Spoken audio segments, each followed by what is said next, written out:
Baik, selamat pagi Ibu. Dengan Ibu siapa? Sama. Baik, dengan Ibu Ana. Sebelumnya perkenalkan ya, saya Bian Fatul Mujahidah yang sudah berjaga pada pagi hari ini. Baik, sebelumnya untuk menjaga privasi Ibu, sebelum saya melakukan tindakan, saya tutup pintunya ya. Oke. Ya, baik Ibu, apakah ada keluhan yang ingin disampaikan? Sebelumnya kemarin terus operasi sesar, Ya. terus mau ke normal Oh ya, bisa atau kemarin enggak? Ibu sesar, sekarang mau normal bisa atau tidak ya? Ya baik, kalau begitu Ibu, di sini saya akan menjelaskan mengenai VBAC. Sebelumnya, apakah pernah mendengar Belum. tentang VBAC? Belum ya, belum pernah mengetahui sama sekali. Ya baik, kalau begitu saya akan bantu menjelaskan apa itu VBAC. Jadi, VBAC adalah proses melahirkan per vaginam ya Bu setelah pernah melakukan sesar. Seperti itu ya Bu. Ya, di sini ya Bu bisa sambil dilihat. Jadi untuk keuntungan dari VBAC itu sendiri, yang pertama yaitu ada mortalitas maternal lebih rendah, artinya kematian ibu lebih rendah. Selanjutnya proses pemulihan lebih cepat, menurunkan resiko komplikasi operasi, menurunkan resiko dampak buruk di kehamilan berikutnya, berkurangnya malposisi serta malformasi plasenta pada kehamilan berikutnya, rendahnya tingkat kejadian trombosis vena, dan juga meningkatkan bonding ibu dan anak. Seperti itu ya Bu. Lalu untuk faktor yang mempengaruhi keberhasilan dari VBAC itu sendiri yaitu riwayat persalinan normal sebelum sesar. Selanjutnya melahirkan lebih dari 2 kali. Berat janin, usia ibu, IMT atau indeks massa tubuh ibu. Jadi kalau obesitas itu memiliki keberhasilan VBAC itu lebih rendah. Selanjutnya tinggi badan ibu dan jarak dengan kehamilan yang lalu. Seperti itu. Lalu untuk yang boleh dilakukan VBAC itu sendiri, yang pertama yaitu tulang panggul Anda berukuran besar. Selanjutnya, ukuran atau berat badan bayi normal dan tidak terlalu besar. Posisi bayi di dalam kandungan normal yaitu kepala berada di bawah. Garis sayatan operasi sesar pada rahim letaknya rendah dan arahnya melintang atau horizontal.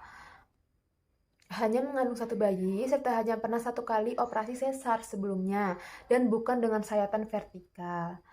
Lalu tidak memiliki kondisi kronis yang dapat membuat proses melahirkan secara normal beresiko seperti plasenta previa atau fibroid. Lalu belum pernah mengalami operasi berat pada rahim serta miomektomi untuk mengangkat tumor rahim, jinak atau fibroid, dan belum pernah mengalami rahim robek pada kehamilan sebelumnya.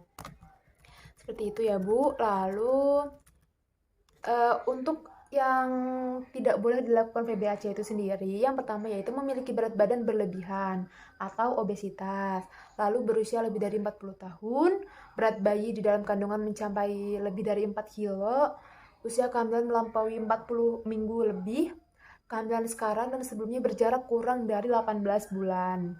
Lalu punya gangguan seperti preeklamsi, itu hipertensi ya Bu, atau tekanan darah tinggi, selama kehamilan, pernah melakukan persalinan sesar dengan sayatan rahim vertikal, atau pernah operasi sesar lebih dari satu kali, lalu hamil bayi kembar 3 atau lebih, seperti itu.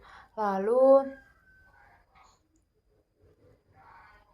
saya akan jelaskan mengenai yang tidak boleh secara relatif dilakukan VBAC. Yang pertama yaitu perut uteri multiple seperti riwayat SC 2 kali, faktor lain yang berhubungan dengan resiko ruptur uteri lebih dari 1%.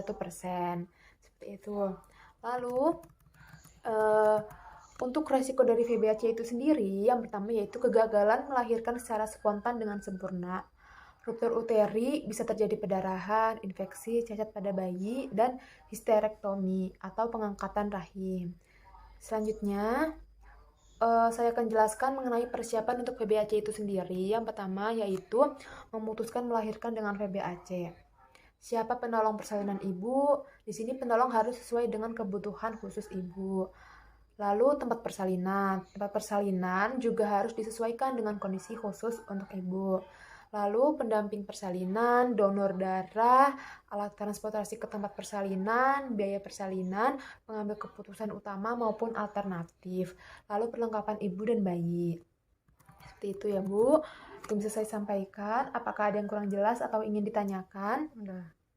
Baik, sudah selesai ya Bu. Kalau begitu, kalau ada apa-apa, Ibu bisa tanyakan lagi ke sini ya Bu. Kalau begitu, saya cukupkan. Terima kasih. Ya.